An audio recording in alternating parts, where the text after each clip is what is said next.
matches of their groups yesterday. So we're looking at the current group standings. And you want to do that with the strategy in mind of what am I banning first?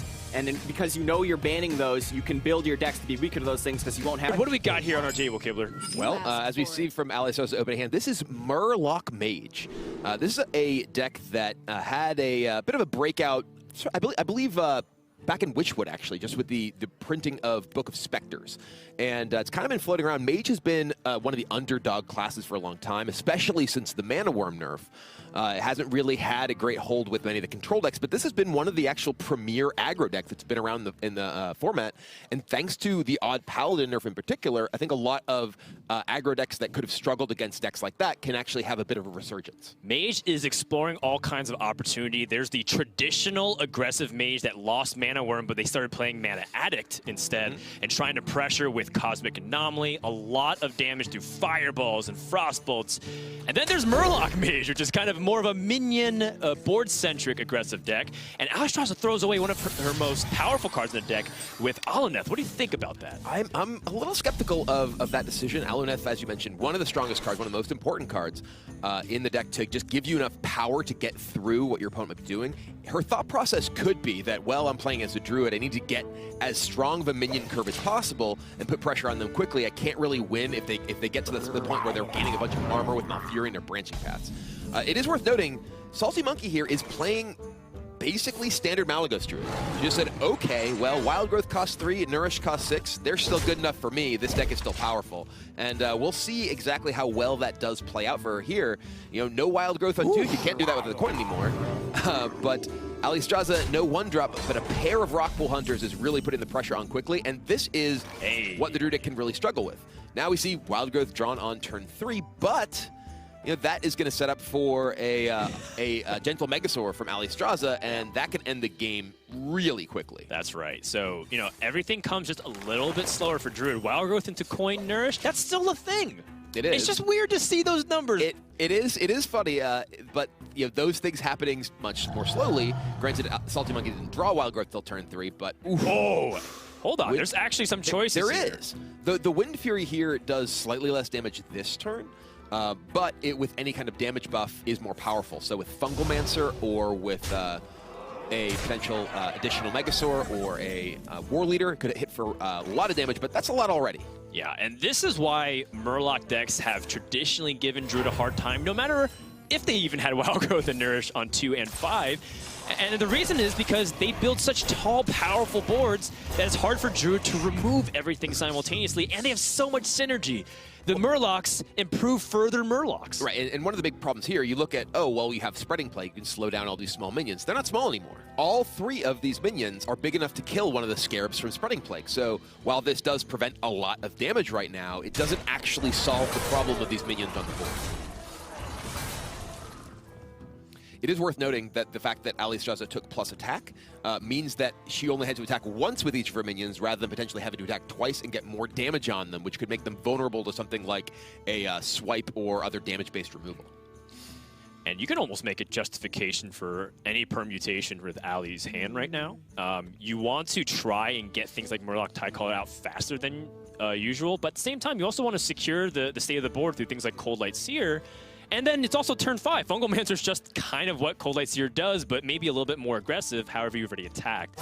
And then you, of course, have to factor in Gentle Megasaur number 2. That's also really powerful. Yeah, getting as many Murlocs on the board as possible helps make the Megasaur more powerful. Getting the Cold Light Seer down means that your board is solidified against a potential swipe. You still have enough room on the board with one spot available that if you do see another Spreading Plague, that Megasaur can still come down and really put the hurting on SaltyMonkey. That's right. And you also have to account for the fact that one Spreading Plague already has been used. So True. It's unlikely that SaltyMonkey will have the second copy of Spreading Plague inside of her hand. And plus, even if she did, would it help the board state that much? There's still a lot of threat with that second Gentle Megasaur or any other buff that's in the deck. Yeah, it's a really tough situation for SaltyMonkey. And frankly, even before the nerfs, Murloc Mage was a tough matchup for a deck like Malagos. That's right. Because they put so much pressure on, because they get such large minions down so quickly that your Spreading Plagues don't have that much of an impact. They can just snowball before you get you are able to ramp up and really get into any kind of position of control. Well, that takes longer now. So, you know, no real surprise to see SaltyMonkey SaltyMonkey in this deficit at this point in the matchup. So SaltyMonkey can survive for, you know, a turn, at least in her mind. The branching path can stall for a little bit. Going up to, you know, 29 health. That's a lot of armor. It's a lot. It does give SaltyMonkey some time, but the problem is time isn't actually doing that much for her right now because she takes off 2 of these minions. Yes, she's at 29. Oh my goodness. But, okay, well now this is... Oh my goodness! Well, I mean, there's a lot of options still for Alliestrasza. I actually like... I mean, War Leader here obviously puts on the most immediate pressure, and the fact that there's only swipes in SaltyMonkey's decks, there's no threat of, say, swipe Starfall, and she doesn't even have enough mana for that because she's only ramped once. Means that, you know, there's nothing that can actually keep up this board. We see a bit of a smirk there from SaltyMonkey. She's like, okay, all right, I see what's going on. I am getting eaten by the fishes. But SaltyMonkey gave Alliestrasza those cards, you know, and something that is the big downside of Naturalize. Yes, you get to remove a minion for only 1 mana, but the draw for an aggressive deck helps them so much more than, say, those late-game control decks, which often have high costs and have a hard time getting out of their hand. Yeah, and it is interesting, the fact that SaltyMonkey did choose to pick her Druid deck. I think that picking her Druid deck may have been a reaction to the fact that Allie still had Warrior available, and she has an Odd Warrior deck. It is not, this isn't like a Togwaggle Druid deck, so it still can actually just get armored out by Odd Warrior from Alliestrasza. So this Druid deck being the pick that SaltyMonkey made over her Hunter deck is a bit surprising to me. Yeah, and I think it makes sense too because when Allie has the opportunity to bring, say, Odd Rogue to the thing, you need to have some way to answer it because a lot of people believe that the aggressive Odd Rogue is one of the strongest decks in the format. But you have to account for Murloc Mage as well. SaltyMonkey has no way to stop the onslaught of the fishes, and that is game 1 to one of our local players in Alliestrasza. Yeah, did any of you see that BlizzCon event, the March of the Murlocs, where they're just, you know, thousands of people, hundreds of people in Murloc costumes just running down the convention hallways? That's basically what happened in that game. Just the Murlocs chomped down on Malfurion. Well, as some invitationals overseas. Yeah, you know, she's been really competing in a lot more events this year and kind of blowing up as a competitor as well as a streamer. And it's, you know, it's cool to see a little glimpse into her background. I am looking at it completely backwards. But we will see. I was going to say I expect we will see this Even Paladin coming in because it does give SaltyMonkey a strong opportunity to counter the Murloc Mage. The Even Paladin is a deck that we saw a lot of players lean toward in this particular event. I imagine in large part due to the changes to Level Up, which made it unavailable to Odd Paladin. That is a, you know, this is a deck that still has a lot of power available. We're not seeing Level Up move to this deck, but it does still have a lot of the ability to put pressure on and control the board thanks to Equality, Consecration, Truce of a Champion, all these sort of classic Paladin tools. Gibler, I was right. I was validated. We accidentally swapped the lower third graphics because SaltyMonkey is playing the Paladin. So she does have the Even Paladin and the aggressive Shaman, which is interesting. I like that aggro Shaman list a little bit more, but we can explain that as we come across that hump if needed, because SaltyMonkey could just win 3-0. Again, last year standing, win until you lose with the deck. Yep. All right, well, turn 1, unsurprisingly from the Even Paladin, does mean a Silverhand Recruit. A little bit of a slow draw from SaltyMonkey. The Argent Protector is okay for allowing her to actually help contest the board, but more importantly, Alliestrasza does not have a solid 1-drop here. If Alliestrasza had a Tidecaller here that she could start buffing with Razorfed Hunter and such, that ends up allowing her to snowball. But if she stays behind, you know, with 2-drops like Bluegill Warrior and Murloc Tidehunter, that makes it much harder for her to keep up with these Silverhand recruits. Yes, this is the entire reason to play Even Paladin. So that on turn 1, when you're on the play, you can immediately have things to do. You'll never be able to, or you'll always be able to have something to do very early on in the game. I do think this turn is an interesting decision because Argent Protector is the best immediate tempo play, but you don't have another 2. So next turn you have 3 mana. Unless you draw the 2-drop, if you play Argent Protector next turn, you're just using your hero power again. So I like SaltyMonkey's decision here to just use the hero power rather than play the 2-drop with the 2 mana available because it gives her 3 mana utilization for the following turn. That's right. So for Alliestrasza's position here, is she has that the Nightmare Amalgam, which she could coin out here, which would put her in a position where she, you know, is ahead on the board at least.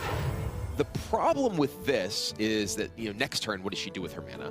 Because she needs to answer a potential Blessing of Kings or Crucible Champion the following turn. And, much like we were just discussing on SaltyMonkey's turn, if you use the coin now and play the Nightmare Amalgam, you don't really have a great way to use your 3 mana next turn except for perhaps Stargazer Luna, and that's often something you want to hold until you can actually get some sort of card draw from it, even in a matchup like this. That's right.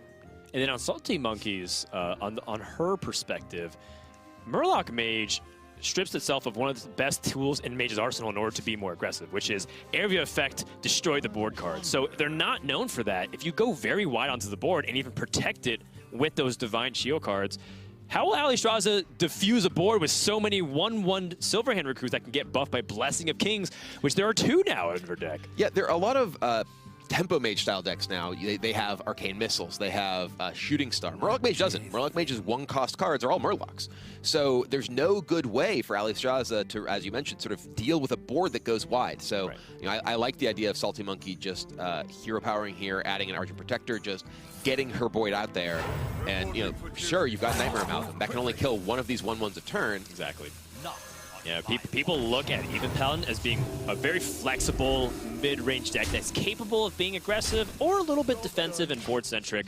But in this case, you're giving up so much by attacking into that Nightmare Amalgam. Just ignore it. Let your board intimidate Alliestrasza, make her be a little bit more defensive. And, unfortunately for Alliestrasza's hand, she's got more things to simply develop and gets kind of pummeled by these 1/1s. Yeah, and frankly, we're seeing a lot of the reason why this is a poor matchup for the Murloc Mage. Murloc Mage does so well against an opponent who's trying to take their time to set up, ramp Druid like we saw in the last game.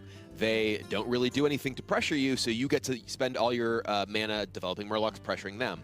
Well, now Alliestrasza, she's under the gun against 4 minions, and the best she can do is play 2/1 health minions, play 1 Stargazer Luna, which is going to do something to help challenge the board here. But now a Truce of her Champion, a Blessing of Kings. Either of these coming down this turn allows SaltyMonkey to clear off the entire board. Yes, and I think either of those would have pretty good impact. The only thing about Truce of her Champion is that there's not that many 4 health targets. There's a lot of small targets at like 1 to 2, maybe even 3 health. Blessing of Kings presents an immediate threat that your opponent has to answer. And then the best part is, as every successive turn comes out, you'll be able to squeeze out an extra 1/1 that can help push even more onto the board. One interesting thing this turn, I think, after SaltyMonkey has now played the Truce, is how she chooses to attack here. And I like this a lot. I like preserving the minion with the Divine Shield rather than keeping a second minion in play. This means that you can land Blessing of Kings next turn on a minion that has Divine Shield unless your opponent somehow breaks it, which means they can't just immediately fireball it. Right. So this also allows you can Blessing of Kings and attack into a big minion. Say Alliestrasza plays a Gentle Megasaur. Right. Well, you could just Truce over that down, but you could also just get the value trade with Blessing of Kings too. Except this happens to be a slight punish based off the situation. Right. SaltyMonkey constricted her board in order to try to destroy some of the stronger minions that might come out, and can you really blame her? There's things like Murloc Warleader or Rockpool Hunter, all reasonable sized minions that the Truce of Champion can take down, but 1 health minions, that's not what you want to swing into. It's true. And here, SaltyMonkey picked up a Corpse Taker, which can give her pretty strong defense against these as well. But there are just a bunch of minions on the board that can easily take away the Divine Shield of it. Given the way that this game played out, SaltyMonkey would definitely prefer to have a second minion to just clear off the 2/2/1s rather than be sitting here and have to potentially use Trucible to take down a small minion. But I feel like she's still in a pretty strong situation here if she does just pick away this board a little bit. Winter is here. Yeah, Corpse Taker, a fantastic card to play with the Blessing of Kings, but even just to constrict the board too on the opponent's side, because they have to attack into it. It's very hard to trade efficiently.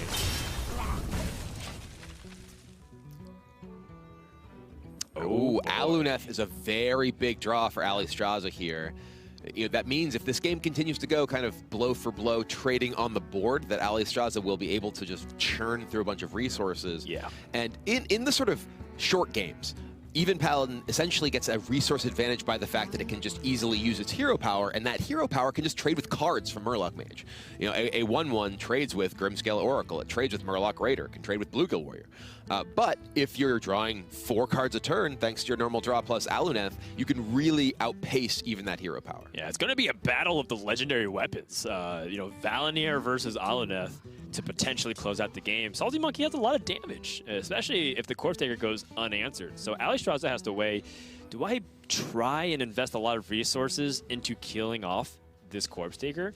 Or perhaps do I try to let myself take a little damage early on? It's a tough situation. Yeah, and nothing really lines up well with the Bluegill and Coldlight Seer because of that Divine Shield. If she didn't have to ping this, you know, she could potentially trade into this and land the Coldlight Seer as well, kill a minion, still have 2 bodies on the board. But because of the Divine Shield, there's no great trade here. And now, you know, now this is a really awkward spot because SaltyMonkey can, you know, perhaps use the Blessing of Kings and get damage in immediately, force Allie to react to this. Could just play Gen, which is also reasonable. Valinir's not bad either, because Valinir does buff the future minions pretty readily. I think that if I'm in SaltyMonkey's position, I like Blessing of Kings, because you want to get a hit out of your Blessing of Kings, so you want to have a minion that can attack the turn that you play. And now you force your opponent to deal with this right away, or you just keep pressuring them even more. Yeah, and I think one thing, too, is being able to answer a potential wide board from the mage. As we saw that SaltyMonkey, like, before that Corpse Taker draw, 4 Murlocs just suddenly appeared on the board state, and that could have gotten snowballed really quickly if SaltyMonkey wasn't able to answer it the way she did. Yeah, and so going wider, I think, instead of just putting everything onto, like, again, I think is also okay in that spot. It's definitely true. And also, you know, the Consecration SaltyMonkey just picked up also gives her the ability to, you know, answer a wider board from Alliestrasza that, you know, having just a single big minion, or at least, you know, a big minion and another one that could potentially threaten the Blessing of Kings really helps her keep that pressure on, too. Right.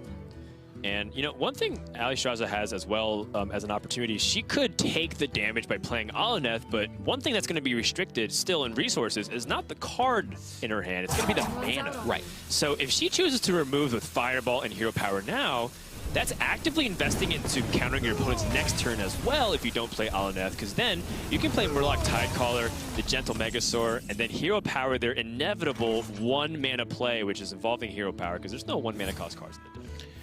All right, well. Except Argent Commander pushes the issue, and I think SaltyMonkey says, you know what, I'm not even going to set up anymore, I'm just going to pressure. I have 3 sources of damage from my hand. Yeah, the Valinir, the Blessing of Kings, the Consecration, all these can help just continue to push damage unless Alliestrasza kills every single thing. And, you know, Book of Specters, another draw from Alliestrasza, can give her some more resources, but as you mentioned, she doesn't really need cards. She needs mana. She needs time. And SaltyMonkey's hand and board aren't giving her that. Yeah, and there's one thing that Murlocs can't do very well, which is play the control style. It tries so hard to get ahead of their opponent and stay ahead, to run past their opponent and force them to react. But now, when you are playing as the reactive defensive player, Alliestrasza is willing to accept the damage, and the damage is not going to stop anytime soon. Yeah, this is an opportunity for SaltyMonkey to fire off the Blessing of Kings. She can just play Blessing of Kings and Consecration here. Clear this off. Yeah, I like this a lot. It may seem, oh, you're consecrating just 1 minion. Well, they have no minions. They have no minions to buff. And you can't spend your, all your mana next turn with another Consecration. You're putting them to 6 with Valinir in hand, an 8/6 Divine Shield. This is just continuing to press the advantage in a way that Alliestrasza will not be able to come back from, I think. Yeah, no minions equals no minions. And that's a really big deal when it comes to a minion-centric deck. With Alliestrasza picking up the Gentle Megasaur and the Cold Light Oracle, doesn't look like anything really impactful can happen. She can try and find some taunt off of Megasaur here. Or Poisonous, perhaps. I think that's her biggest chance. Okay. It's a 3 out of 10 because you're offered 10 adapt opportunities. But I don't think any other way can clean remove this Argent Commander otherwise. And she does find Poisonous. Okay. So she can ping and attack. But on board, she's not dead. Yeah, she's not dead based off what's on the board, but if SaltyMonkey draws a little bit more damage, that's the game.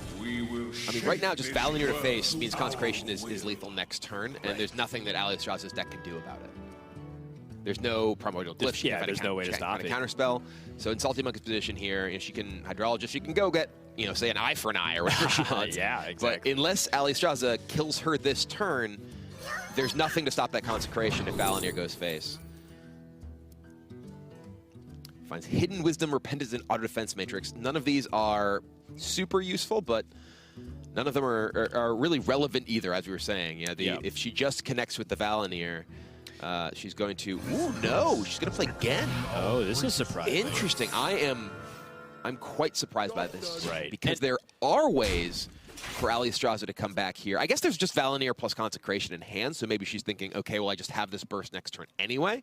You're But right. if Alliestrasza does have, say, a second Megasaur giving her taunt on some minions that have more than 2 health, this is a lot of ifs, because then Alliestrasza does still need to clear the board.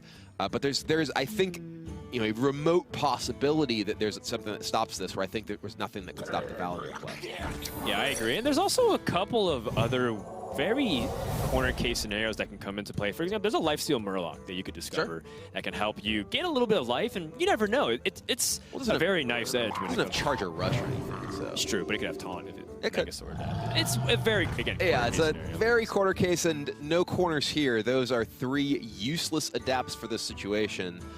And I think we may be going on to our 3rd game very soon. Yeah, that's right. And in the end, we knew that this was going to be a tough matchup for the Murloc Mage, but you get to see exactly why that is, and perhaps why a lot of people are starting to transition from an odd Paladin deck to an even Paladin, because you know what?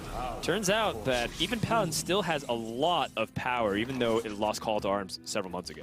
Yeah, definitely a lot of powerful stuff going on. As you see, the Consecration going to be enough to close things out. And that is going to be game 2. SaltyMonkey equalizes. And now this best of 5 has been set to a best of 3. But now the response and initiative gets to go to Hero Power and a bunch of cheap minions. Yeah, this is going to be a complete shift. Yeah, it is the Shaman. I thought I was right. I thought I was right that she had Shaman, not Warrior. You said I was wrong, but I was right. It is this even Shaman, though. But it is another Gen deck. This is another deck that looks to push the tempo of the game early with the Hero Power, allowing to establish totems and buff those with Earthen Might and Flame Tongue Totem, along with Direwolf Alpha. So lots of ways to get the board and try and keep the board. And this is actually a bit of an interesting matchup because both of these decks are looking to do much the same. And the Paladin deck has access to Equality Consecration, which is not something that the Even Shaman deck can really compete with in terms of the ability to get back the board if it falls behind. All right, I'm never going to question you again, Brian Gilbert. That was the last time. I am staring at this game draft graphic, but this is what it is. We have Even Shaman coming next, and that's another deck that I feel like is under the radar, largely because everyone paid attention to the big brother Thrall deck, which was Shudderwalk Shaman, controlling everything, destroying the board, freezing people, and summoning more copies of itself to bounce and return to hand. That strategy has been gutted, at least for now, until people can figure out what's the better build of it if they choose to revisit that strategy. Even Shaman, very similar to Even Paladin, and except it's a little bit better at fighting against the board early on. Well, and this, I think, is a play from Allie that highlights just how important that early game board fight is. Because she just used her Earthen Might and a Totem. And that's something that when you see Earthen Might, you're like, oh, you want to play this in Elemental. You want to get your extra card. But because this is a matchup that's so board-centric, you want to use your Earthen Might to just get the advantage on the board and not allow your opponent to develop and potentially use their buffs.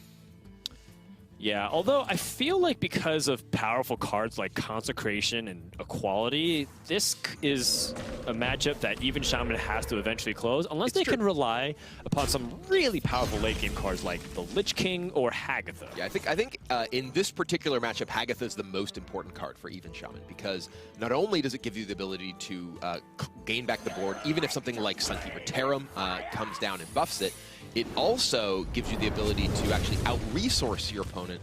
And even Shaman is a deck that frequently can run out of gas because your totems, they can be random. So if you just hit Healing Totem, Spell Power Totem, Healing Totem, you're like, oh, well, okay, these aren't really doing very much. But this card right here for SaltyMonkey, she is playing a more controlling version of Even Paladin, and that Wild Pyromancer can cause some serious fits to the Shaman's ability to actually gain the board. Yeah, although it does sabotage a little bit of your own board development too, because the Wild Pyromancer, 1 damage to everything, kills off that Searing Totem, but also kills off your own hero power. So you have to be really careful. Sometimes as the even Paladin, you're even okay with the Wild Pyromancer dying because of that very reason.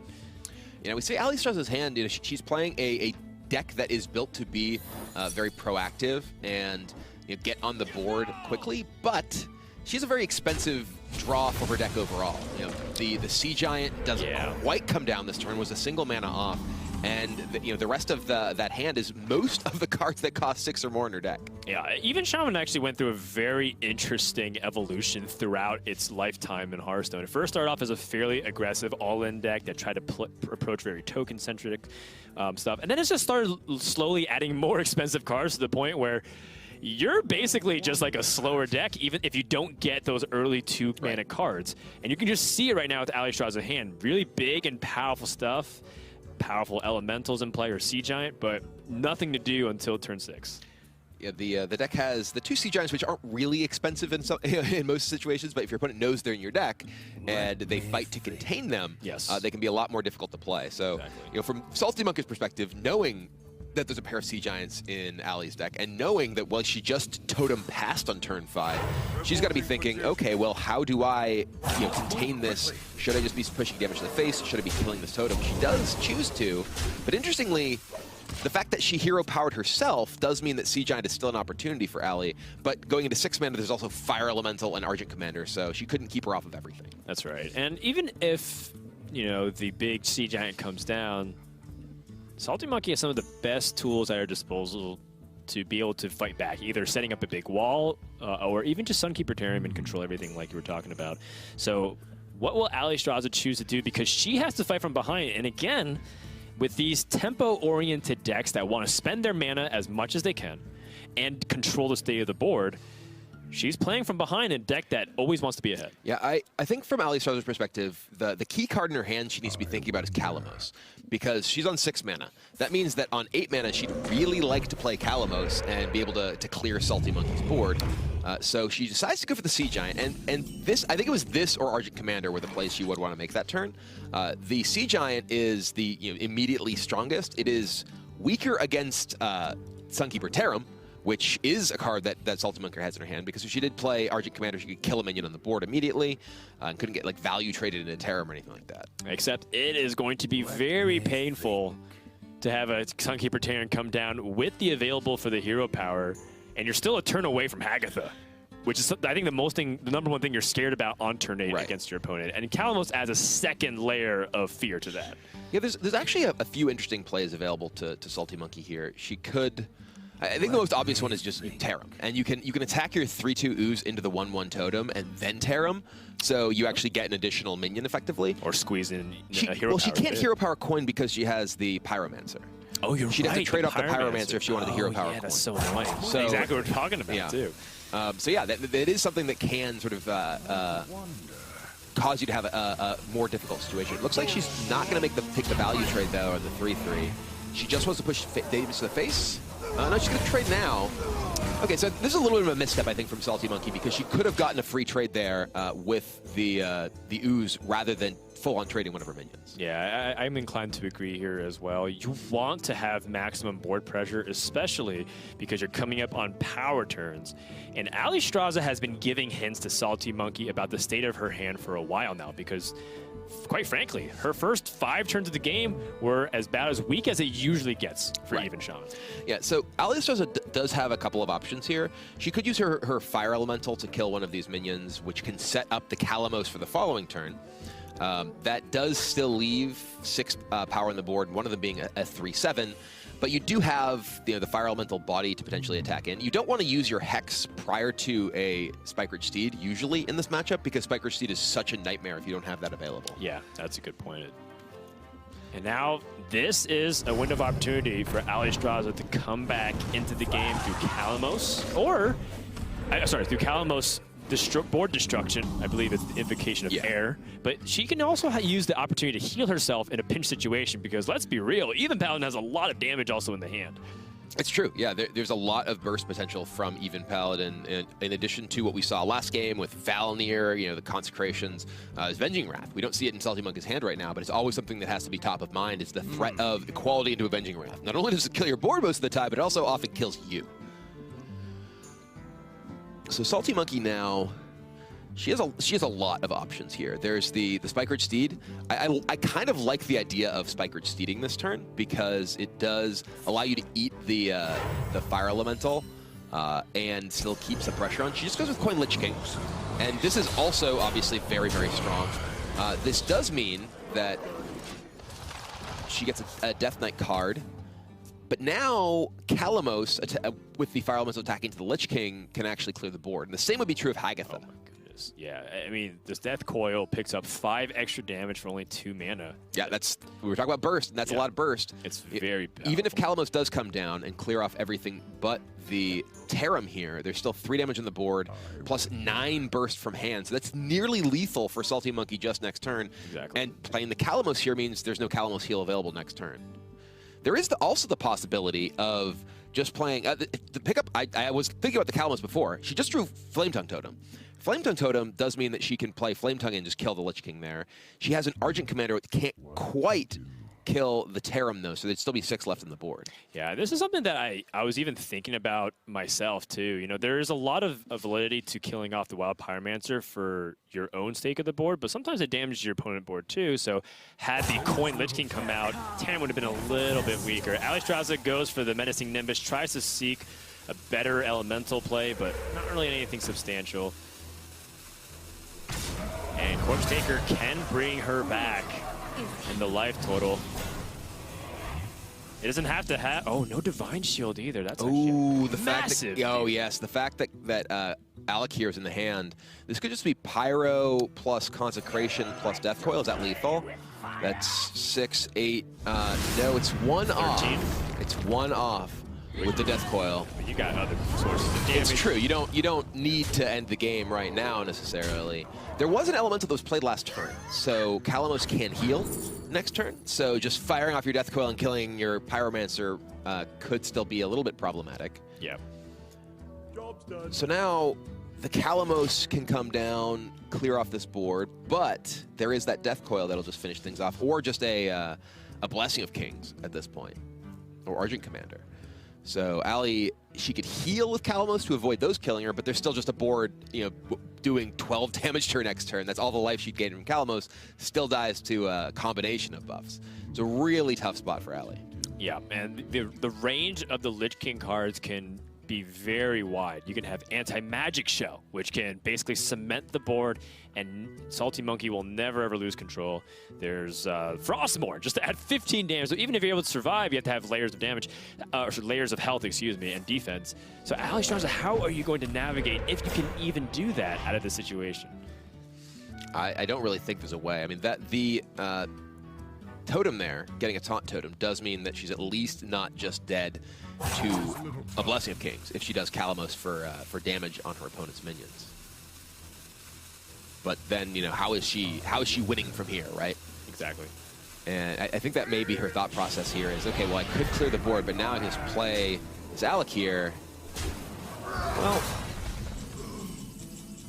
oh boy. Well, I mean, we knew that this was going to be a foregone conclusion anyways, because SaltyMonkey had the damage in hand. Don't blame Alliestrasza trying to soften the board and maybe make a big swing turn. Yeah. But it was a very unlikely scenario anyways. So you have to play to win. I respect it.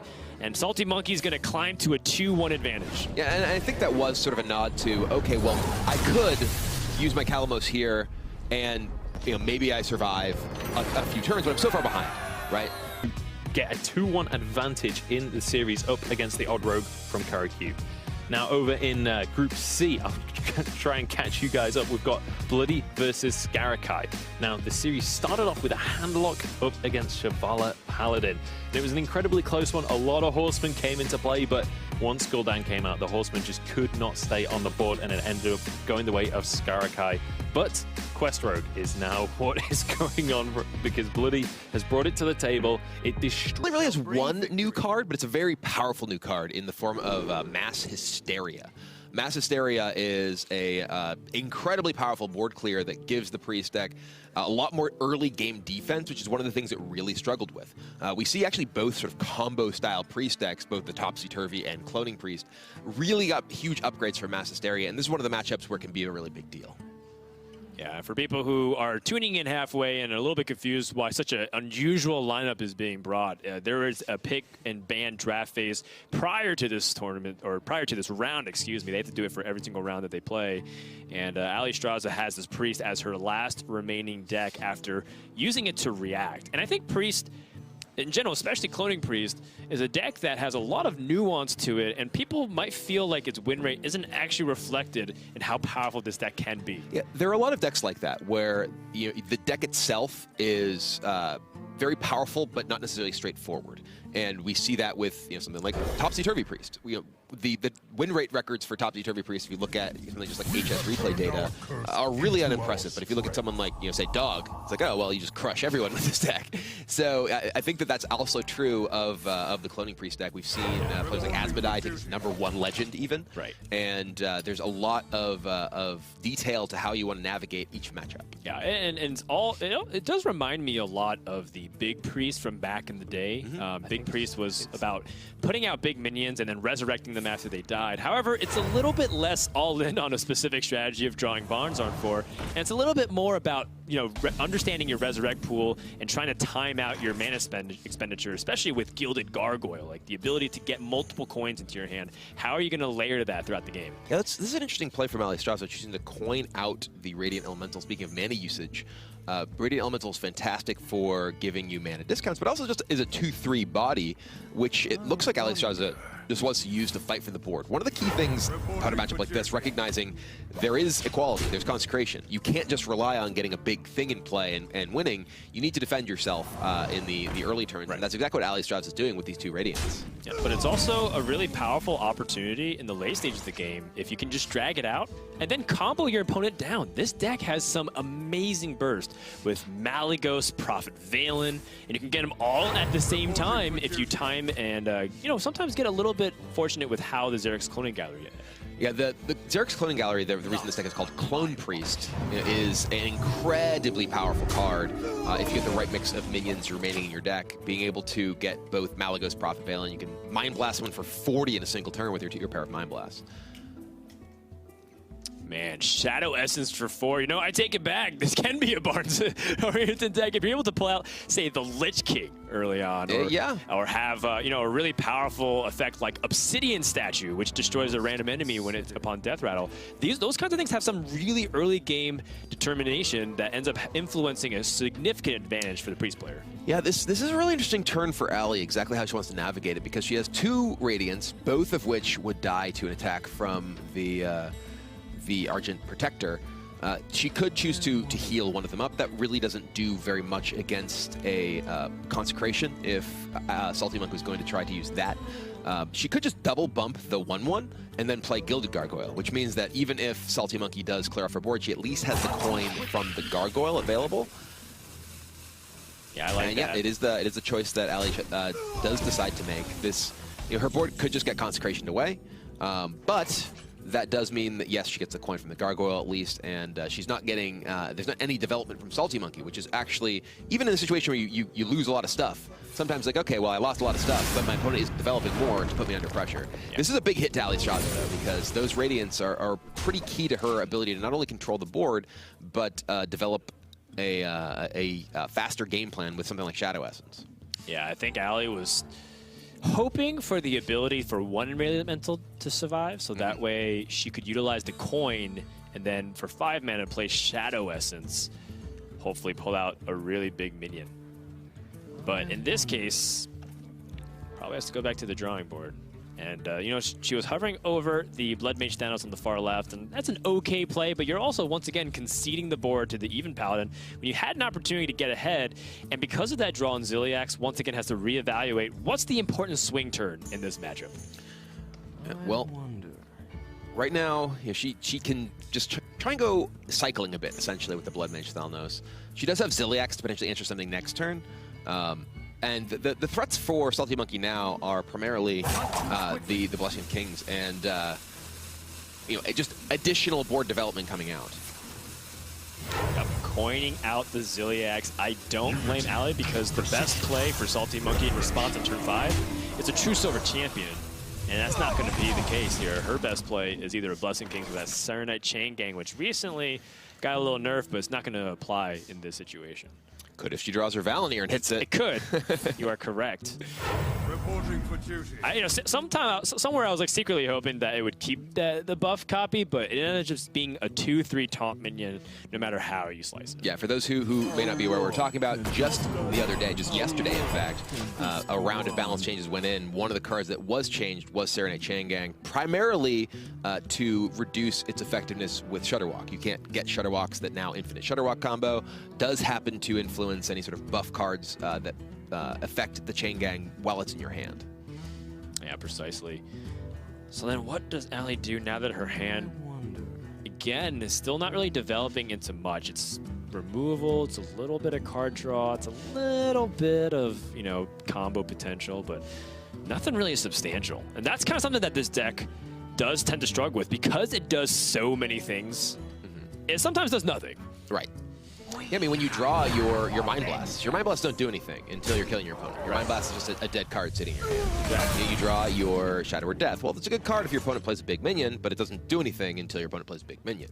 So, right now, Allie's kind of got the pieces of various puzzles, but not the whole thing. SaltyMonkey has an opportunity to get aggressive in multiple ways. There's the Argent Commander, which is very mana efficient. There's what she's hovering over, the Blessing of Kings, a little bit less mana efficient, but still has a lot of punch to it, and it will bait out things like the Shadow or Death before it. And the ever important turn also against any priest deck that's a little bit slow has to be Psychic Scream. How do you set up against the best 7 mana removal in the game when it gets to shuffle all these minions? You can see SaltyMonkey's not even hero powering. And is that a preparation, you think, for the Psychic Scream? That's kind of interesting because she has Tarim in hand. And Allie can't Psychic Scream this turn. She doesn't have coin. It could be to reduce the potential impact of Mass Hysteria, because Mass Hysteria could do more damage to your minions if you have the 1/1 in play as well. But it doesn't actually clear. Yeah, I'm a little curious about this particular decision because it doesn't immediately at least mitigate Psychic Scream because that's not available the next turn, and it does reduce the potential impact if your opponent does say, Shadow Essence into something. I guess you're unlikely to want to tear them next turn because at most Shadow Essence is giving you a 5/5. Well, it's 5/5 you want to kill. Yeah, but this is kind of good actually for Alliestrasza because now she has one of the most important cards in her deck, which is the Diamond Spellstone. And when that summons a big wide board and you have Radiant Elementals in the pool with Malygos and even Lyra to potentially charge things, there's some really big combo potential in Allie's hand. But does she have the time? Because even Paladin is so good at putting pressure, things like Avenging Wrath could potentially close out the game at any juncture should Allie misstep. Yeah, and one of the big things is even just making a board of big stuff, well, there's Tarim, there's Equality. It's difficult for you to have a single board of big minions make the difference in a matchup like this. You really need to have, say, Prophet Velen or Malygos plus the Spirit Lash is one of the best ways to come back into these games simply because you're able to just get so much life gain in addition to killing off everything on the board. Now, there are a few options here for SaltyMonkey.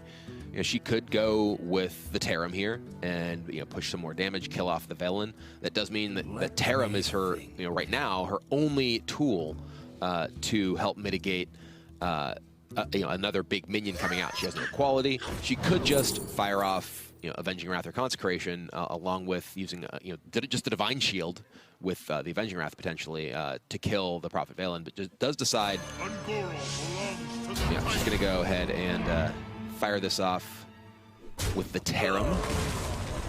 Has an auto defense matrix as her secret she picked up from the Hydrologist. And now, all right, well. I mean, there's some really nice cards that Lich King could potentially pick up too. Unfortunately, the Diamond Spellstone is still in its lesser form. Needs to upgrade it twice by playing a a slew of spells. And the Lich King can offer some really nice opportunities to come back, mainly through Death and Decay. That is probably the #1 card that's on her mind. It does also potentially get Lich King into a Resurrection pool, That's which is very valuable with the Spellstone in hand. She has the option of also Shadow Visions, which right now could get her Mass Hysteria, which would clear off most of this board. It would likely leave a Tarim. Yeah. It could actually kill everything if everything attacks Tarim. That's true. And you also get 2 more spells into the pool for the spell. But if she misses on Mass Hysteria, if she doesn't find the Mass Hysteria, say she finds, you know, Psychic Scream, Spirit Lash, Mind Blast, then, okay, well, she's in a lot of trouble because she has no alternate play. Lich King also does gain health, but you are very susceptible to an equality play. Quality plus Avenging Wrath. It would just be lethal here. Just If there's an equality here. That's Crystal Smith Kangor. Not going to be quite as potent.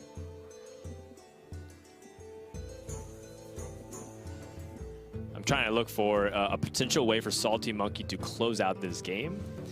I don't know if I see it, though. Yeah, there's no just lethal available this turn. Looks like she's going to just fire off the Avenging Wrath first. Well, oh, she got perfect hits there, actually. right. Exactly 2. She could have made the attack first to make that more likely. Yes. If this was what she was Could going have with. traded 2 minions and then try to go for it. There is the possibility you get like totally wrecked if you do that, but it's very unlikely, especially with Pyromancer plus Auto Defense Matrix. You know, if you know, things just don't quite hit appropriately. Oh. Well, now what I like about There's Spirit Lash. Oh, Spirit Lash, the Spellstone plus Spirit Lash hitting, if she hits Velen and/or Malagos, can be a really big swing here. She only gets 2 minions, though. It's a There's a lesser Thalnos, Spellstone. too. There's a Thalnos, so that is another possible option. I think she kind of has to go for it. That Spirit Lash is a very big draw, and this is a big moment here. That is Malagos, and that's a board clear almost, and 24 life. yeah, with Malagos, that still needs to be addressed. Yeah, and there's still a Malagos on the board, exactly. So that was a huge swing in this game from Alliestrasza there. Yes. Yeah, I've just been talking about how, you know, she needs to find Spirit Lash. She needs this to actually get back into this game. This gives her so much breathing room because she was at 4 life. She's at 28 now. Now those cards like Lyra and the Obliterate in her hand, which were sitting there, it's like, oh, this is too slow. This is too expensive for my life total. These are now hugely impactful as this game continues to play out. That's right. We effectively got a reset because the board was kind of in a neutral state. And now, For duty. Alliestrasza finally has the time to maybe go off with this big Lyra to Sunshard play, picks up Psychic Scream for additional insurance. Let's find out what's in the box. All right, Lyra gonna keep generating spells here. Finds Shadow Death, not so hot. I mean, it's gonna get but Lich King. Shadow Visions gives another spell from the deck. Surrender to Madness! Oh, man. Let's do it. The funny thing, too, is anything that you can pull out of your deck get its stats artificially shifted, right? You have Shadow Essence that pulls it out as a 5/5, or Zarek's Cloning Guy that pulls it out as 1/1s. Discovers a Spellstone, which is very important. Doesn't do anything right now, though. Well, she's gonna see that this is gonna be Auto Defense Matrix. Right. Does have the ability to even toss in a couple more spells. Things like Mind Blast and Obliterate are not nearly as important. Obliterate can also be used to simply just deal 1 damage. And now that she has that extra life, she's okay with taking that damage. Right, and with Oh! ooh, that's Are you kidding me? That's an amazing card. Pretty awesome. You can turn Lyra into a 3/10. Take SaltyMonkey's ability to clear it off the board. Finds a Mind Control. That Lich King in SaltyMonkey's hand may look tempting now, but could look pretty scary for her in a second. This game has absolutely turned on its head. Alliestrasza is firmly in the driver's seat now. SaltyMonkey, do not play that Lich King. You are going to regret every second of it, but at the same time, it's not like she has many great options. It's true, yeah. I mean, once Alliestrasza was able to find that Malagos plus Spirit Lash, SaltyMonkey just totally lost control of this game because she was really relying on the pressure, and she used the Avenging Wrath to just deal some damage, push past that Lich King, and now she needs an equality to clear off this board. But then there's still a Spellstone waiting. There's still a Mind Control waiting. There's still a Psychic Scream waiting. There's just so many ways for Alliestrasza to repush, even if SaltyMonkey is able to deal with this board, and she can't do that right now. And here's the thing, like, even if there wasn't that mind control, there's 2 Shadow Word Deaths, you know, ready to go past this Lich King, ready to pump up that Spellstone. And you also have to just remember, Alliestrasza head on board, and that's kind of what even Paladin needs in order to get an advantage in this game. And SaltyMonkey is desperate enough to even utilize Consecration just to weaken the board state a little bit. But that's just bad news, Bears. For our Paladin it looks like player. she chose to attack the recruit into the minion that was already going to die to the Wild Pyromancer plus Consecration. She didn't actually need the Wild Pyromancer damage to clear off. I believe it only had 2 health left once she cast the Consecration there. You're right. So she could have either gotten the damage to face or gotten 1 more damage to the Lyra or just saved that Pyromancer. Now if she does draw Consecration, she has no way to utilize it. That's true. She used both of her synergies, at least the direct synergies with the quality, with Pyromancer and Consecration being utilized in the turn. This is not looking good, and Alliestrasza has completely turned the corner in card advantage. Can start to swing the board a little bit. That Corpse Taker is definitely really annoying, though, but she can, in the worst case scenario, just immediately remove it.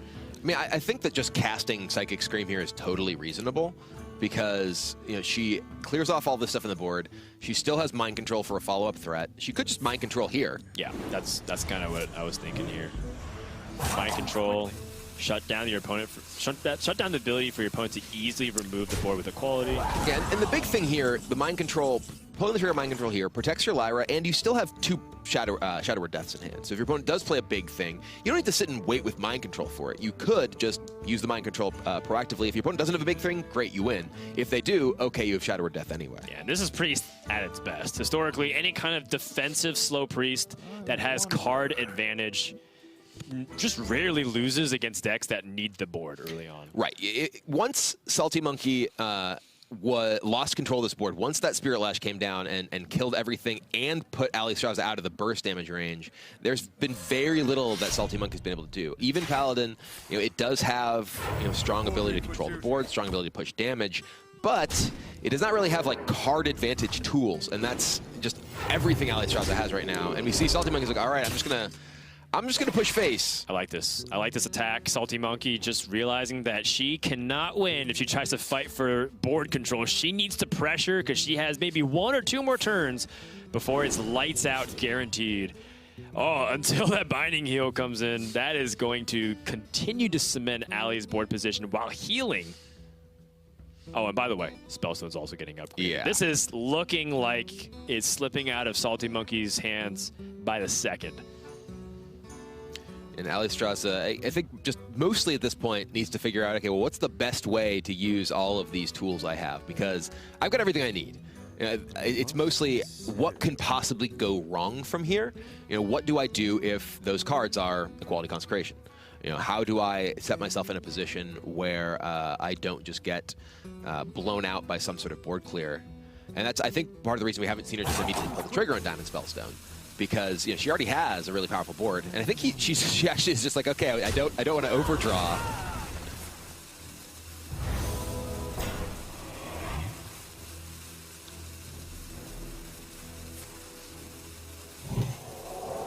Yeah, you can see she's really caring about her hand size, and that's something that can bite her if she's not careful. Although I have to say that she's looking good almost no matter how she chooses to combine the synergy of her cards, I'd feel.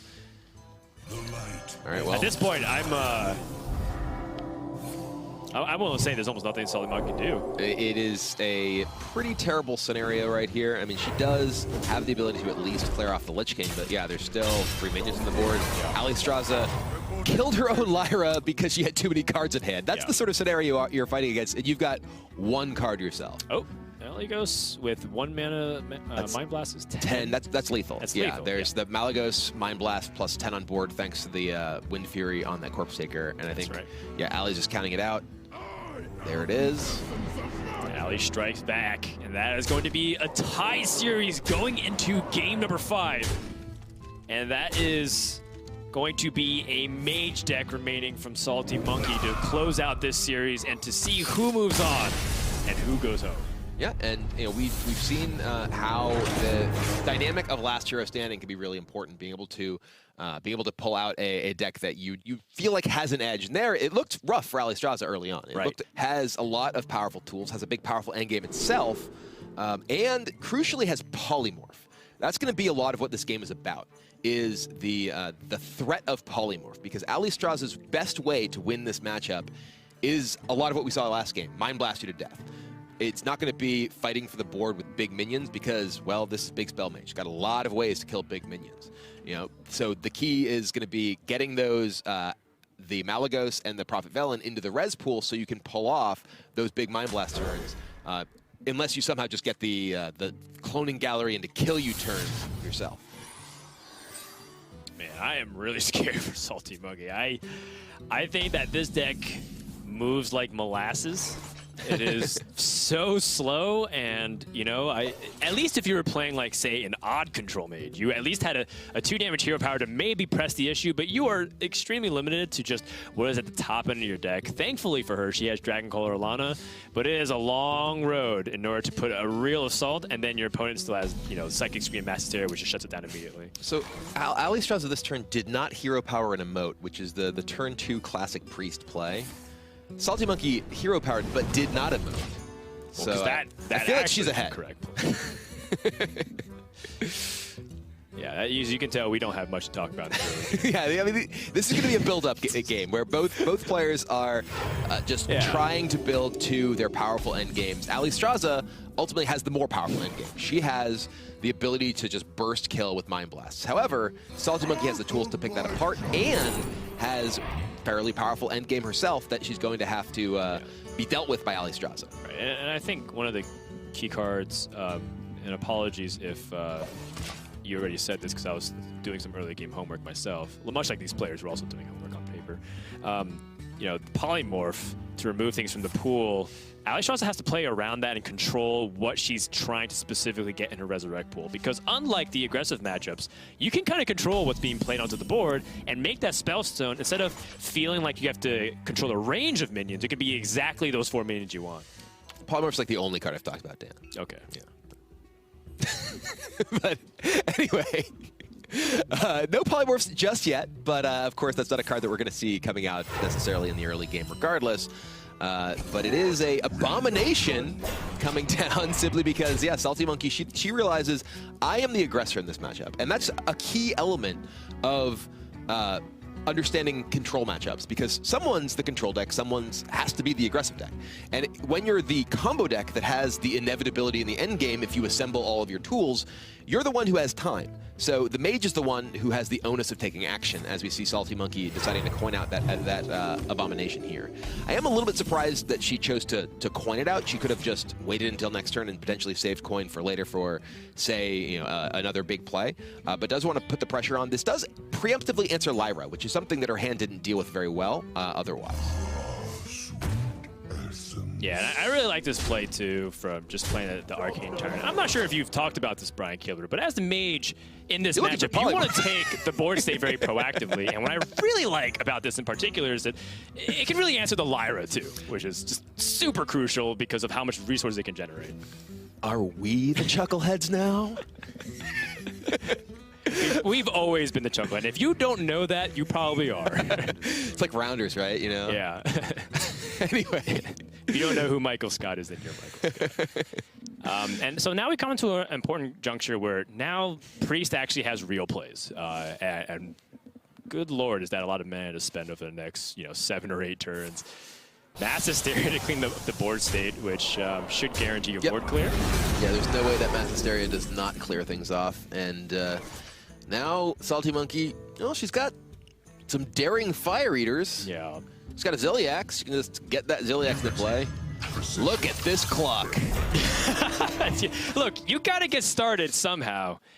And step by step, piece by piece is how you get back into it. And I do want to point out one thing, that Big Spell Mage actually has one of the better win rates from just day one metagame. Because a lot of people are out there playing fairly aggressive decks. And Big Spell Mage can prey on some of that. So I don't blame SaltyMonkey for having it in her lineup. The only thing is that it doesn't seem like it's very effectively going up against this Priest. And right now, look at what SaltyMonkey's trying to do. Whoa! She's leaving that Radiant Lens on the board. That's the sort of thing that could be really scary, because Allie could chain Shadow Visions and pump up Spellstones. And that's one of the things that's really important in this matchup, is the Priest's ability to generate those big Spellstones. It feels like the damage that you get from that face attack is pretty minimal. Maybe her thought process is, A, I need to be the aggressor, I need to get damage in. B, that by not killing this, there's nothing in the res pool, so there's nothing for Allie to resurrect, but I would be shocked if Allie was worried about resurrecting, you know, a Radiant Elemental. All right, well, this will be Lyra into Spirit Lash. Does take away the Divine Shield. Man. Ooh. Another Eternal Servitude. Yeah. As if Allie needed any other resources to ensure that she's going to dominate the board. And, you know, this does mean that SaltyMonkey, you know, does have to cash in the Flame Strike and the Zilliax to clear this board. And it did generate an extra Eternal Servitude for Allie, which is one more big threat. And, you know, this is, you know, as we've been saying, a matchup that is often decided by, you know, the ability to check those big threats. Or even just reach deeper into the priest pool. You know, there's other spells besides Mind Blast they can get that can combo. You know, Holy Smite just came to the hand. How much burst can Alliestrasza put out? Ooh, there's Jan'alai. All right. So this is interesting. I mean, there are the 2 Daring Fire Eaters that we see in SaltyMonkey's hand.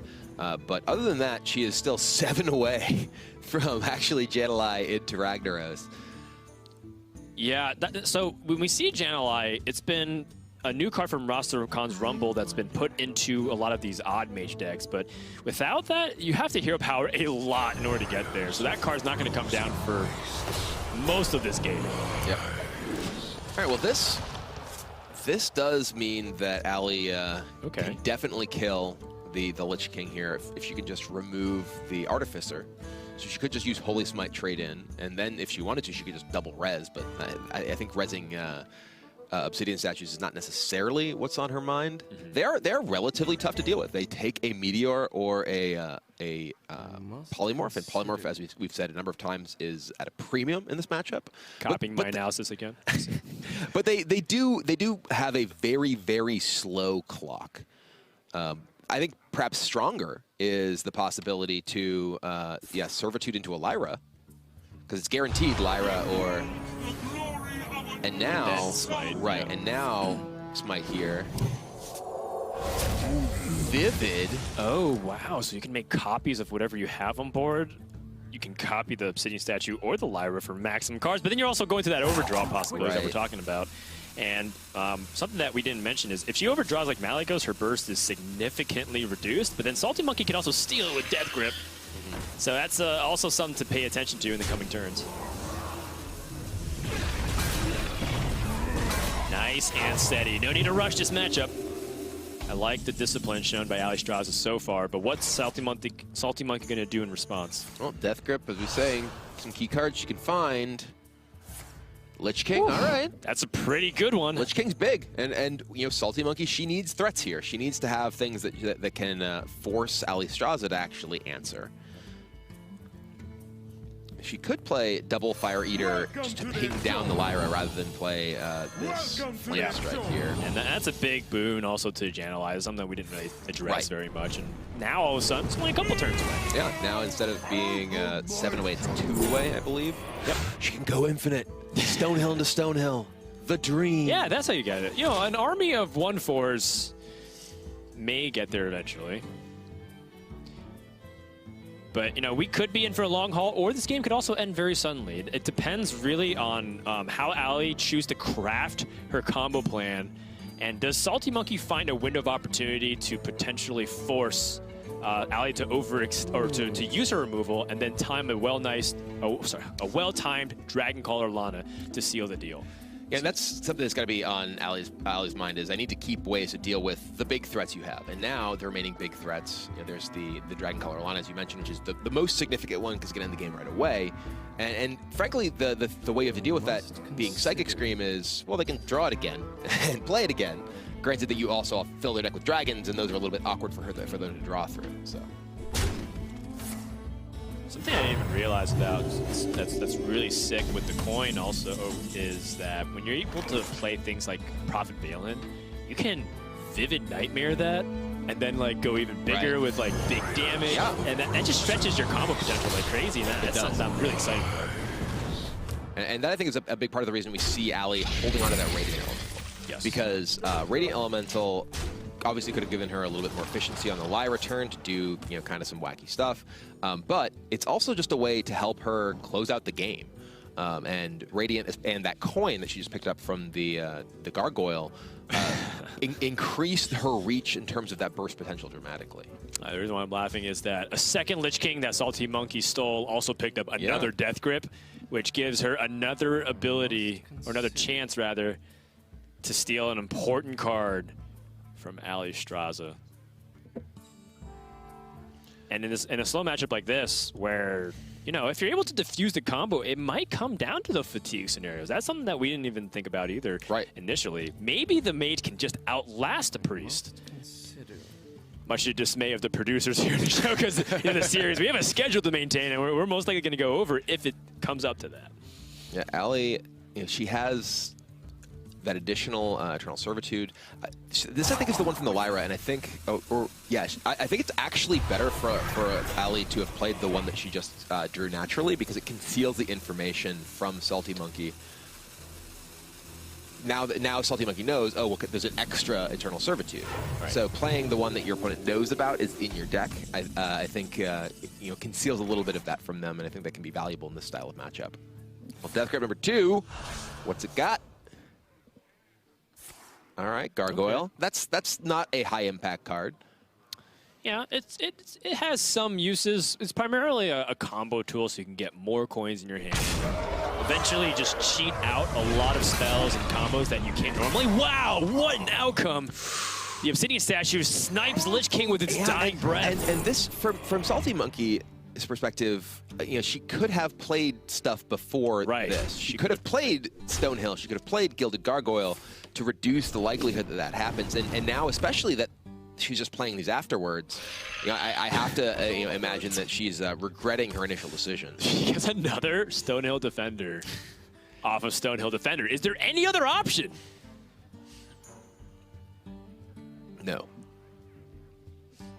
Obviously not. But someone should tell SaltyMonkey that maximum Stonehill choices is not a bounty for this tournament. It is not about how many discover options that you can have off of that card. Well, maybe Allie is deciding that she's trying to go for the overkill bounty and trying to stack up the Vivid Nightmare and everything. I'm pretty sure Topsy-Turvy Priest is 37, you know, life to work through right now, so it may be a little bit out of reach at the moment, but coming into this, the bounty was just two overkill. How did we actually finish a round where no one dealt more than 2 damage that necessary to kill an opponent? It's probably because the Topsy-Turvy Priest didn't win a game.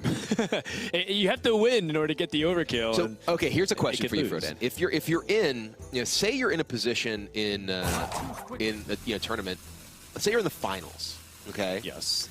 Already a very likely scenario. And you have. And Don't you laugh so hard. You have the overkill current overkill bounty lead. Yeah. And your opponent's lineup has Topsy-Turvy, and it's an okay but not great matchup for your decks in general. Do you choose to ban it or not to protect your bounty lead? No, this is what I do. I let them play it, and right before they're about to hit me, I concede. Ooh, they don't get the overkill. Is that how we're only at +2? It could be. Oh, that's kind of mean. It's denial. Yeah. Yeah. Well, I mean, Ragnaros can push the issue, but there are some powerful tools. And here's an interesting thing about things like cards like Psychic Scream. You shuffle in that Jan'alai, you also shuffle in the Ragnaros. You get to double dip.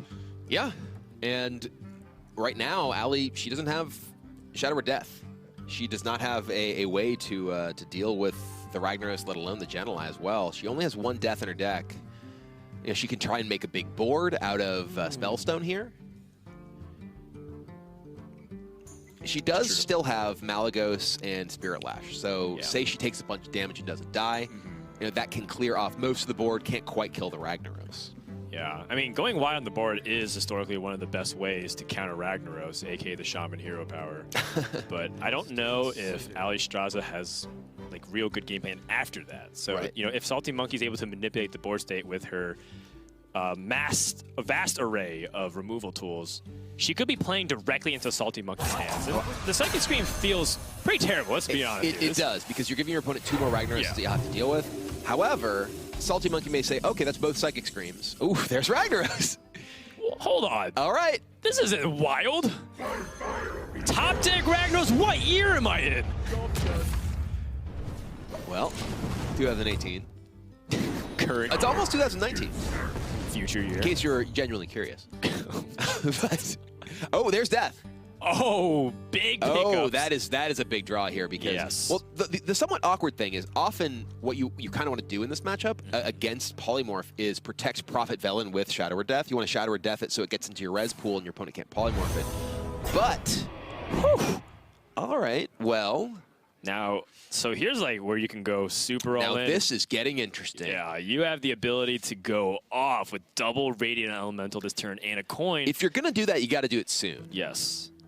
And then SaltyMonkey's getting to that point where Alliestrasza can't easily... She has to let Malygos and Prophet Velen die to be cheaper, but then SaltyMonkey has time to draw into Polymorphs. Right. So coin, which is always 0. I was going to say, using the coin here would potentially be a problem because she needs access to coin plus Spirit Lash with Malygos in order to clear the Alana board now that there's no Psychic Screams left. Yeah. But you know, she picked up that other Gargoyle here. That's Psionic Probe, a one-mana spell that copies... looks like Well, Allie's just going to hold on to it. She yeah. doesn't want to overdraw. Right, so casting Psionic Probe here puts 2 cards in your hand. She's a guaranteed overdraw. This Blizzard will make her overdraw anyway because Coin. Right, because she gets a coin, and she'll now overdraw. And if she does hit, you know, say a Mind Blast, that could be a big deal. Out of my jungle. Oh, well, leave it up to Sarah Chain Gang to decide how long this actually goes on with the Stone of Defender. And for some reason, Ragnaros has a large attachment to the Obsidian statue because it just keeps dying. Or for rather, the big 8/8s keep dying to the Obsidian statues. And Alliestrasza loses Shadow Essence, which is not that big of a deal considering that the remaining cards in her deck are things like Blood Mage Thaunos, Right. which is not nearly as impactful as... you know, obviously, Prophet. She still has a Lyra up here. That's one of the crazy things. Oh, and another Radiant Elemental Right. come down too. This can be, I mean, this could be lethal, right? If you look at it with things like it the could Vivid Nightmare. if she just keeps hitting, yeah. Like Vivid Nightmare, double Radiant Elemental, Lyra. You just have to pick up like a couple damage sources, and that's the game. Well, she doesn't have a Mind Blast in hand right now, right? So. I mean, every 0-mana spell, it could be a Mind Blast, Gibbler. One of the problems here, if she does decide to go for a big Lyra turn, is she has to act quickly because the rope is your biggest scare. She's going to go with the Shadow of Death. Oh, so, I like this. Yeah, so this is what I was talking about in terms of Ooh. ensuring that you put yourself in a situation where you can res your Velen. All right, well, now she's in a situation where she's going to burn a card by casting that Mind Vision here. Yeah, I really like that. You know, Alliestrasza not going for the flashy Trollden plays on YouTube, but instead prioritizing what's important in this matchup, which Right. is going for that big resurrect and that big finish. Reality. So that's one checkpoint cleared for Alliestrasza. All right, well, Flame Strike, and this adds 7 more armor. This is, Right. you know, now 44 life that SaltyMonkey has that Alliestrasza is going to fight through. Cloning Gallery is actually a great burn. It's a card you don't want to draw. It's just going to clog up your hand. Her deck does not have many large minions remaining in it. That's right. So I believe that was a 2 more spells needed to upgrade the Diamond Spellstone. That's right. And Allie has a lot of easy ways with both Psionic Probe and Twilight's Call. I mean, when it says revive Death Rattle minions, you're talking about Obsidian statues. Right, there's 2 Obsidian statues. Well, there's 2 Obsidian statues, or even like 3 Obsidian statues at this point. I think she may want to hold that until there's like a big thing that she just plays that into like a Spirit Lash and clears up the board. Though, you know, she may still want to hold on to that Spirit Lash in combination with Malygos as an answer to Alana. Yeah. How do you deal with your own Malygos then, Gibbler? Like, you want Malygos to die, but it's kind of, you know, you played yourself. Malygos is 4 attack, and Priest can't deal with that. It's true. It's true. Well, you're not giving it to them. You're giving them the opportunity to polymorph. Sure. Yeah. Well, speaking of, well, I mean, she got some information here. It's like the polymorph's not in the hand. At least one of them isn't. All right. Well, this is the Spellstone time. 4 things. All right. Well, let's do something. There's a Vivid Nightmare. There's a Twilight's Call. You got to play something. This is the rope. This is the problem. She does decide to just heal herself, But, you know, this does mean that this is another board of big stuff that SaltyMonkey needs to deal with. This is actually positioned pretty well for Meteor. There's no way to get the small things and the big things that you want to get with them. Like, you can kill Lyra, but you can't kill the Radiant at the same time. You just kill the Gargoyle, you can kill Velen, but you don't kill anything else with the Meteor. And SaltyMonkey, she hasn't found a single polymorph. Alliestrasza has a polymorph before SaltyMonkey does. The irony.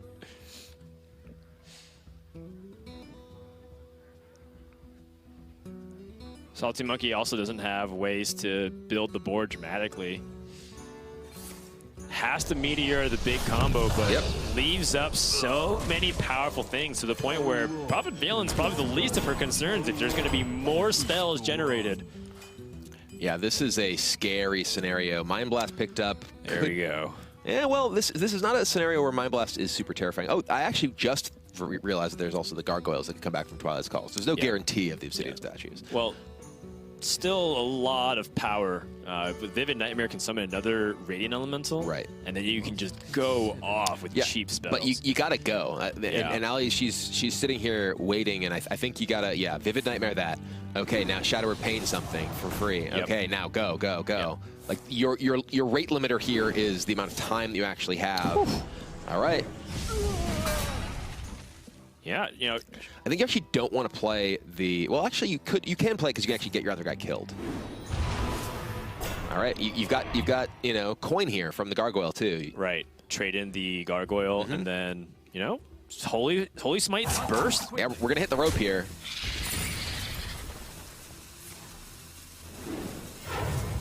Another Holy Smite? I mean, that's a lot of damage. Right, and she can even toss out one more card. You can exchange Cloning Gallery for something else, but I guess she doesn't want to revive potentially Blood Mage Thanos into the pool. There's a lot of junk remaining in terms of the minions compared to what she has in her hand. This Meteor gets rid of every big threat. She can Meteor the Lyra. The way it's lined up. And there's only, you know, with Meteor plus Ping, there's only 1/1 Obsidian statues potentially. Oh, who's that? Oh. Wait, what? I do not understand. Was that just She wants her to overdraw? Was that just mis-targeted? I'm so confused. That has to be a misclick. Yeah. Because that just killed 2 things, damaged 1 instead of killing 3. I'm baffled. How much damage is this? 10 plus 9 plus 9 is 28, 30, 35 damage? There's a lot. And there's still Lyra. You're still getting more stuff. All right, let's go. 7 your face. What's next? Okay, 7 your face. Yeah, it's not lethal. It's actually a little bit less than the damage I was counting because well, maybe it gets a little bit more. Circle. All right. Well, we're out of mana, so we only got Holy Smite for actual damaging things. Or Cloning Galleries. I mean, I don't know. You can just trade into Obsidian Statue if you're worried about draw for the Acolyte. One attack's still the same thing. Yeah. I like denying card draw here. Same.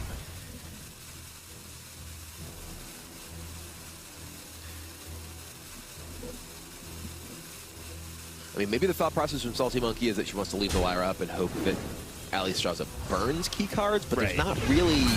Maybe she doesn't think that Malygos is there yet, so has been trying to play keep away. That could be a reason. It's very low chance that ends up lining out that way. You have to first assume that Alliestrasza is 22 cards plus the Evener deck because she hasn't drawn Malygos, and you have to assume that you can even force her to overdraw cards, which she probably has shown that she will try her best not to. Yeah, and here, you know, SaltyMonkey picks up the Cindergosa and the Gilded Gargoyle that was screamed into her deck, but none of those will do anything against the board from Alliestrasza. I think that we have found ourselves a match conclusion. Yeah, Alliestrasza is in prime position to close this out, and I don't think there's anything SaltyMonkey can do about it. And, you know, some of it has to be with whether or not the pig ban phase. Some of it could just be straight up the mechanical misplays that we just saw here, as SaltyMonkey simply clicked the wrong minion, and that's a big mistake you can't afford on a stage like this. Yeah, not at all. And Skulkengeist comes down to remove nothing but Holy Fire will remove the last of SaltyMonkey's What was life. the overkill? Oh, yeah, he could have gotten a little bit of damage in. Alliestrasza just not playing Now that's toward a those misplay in bounties. my book, too. What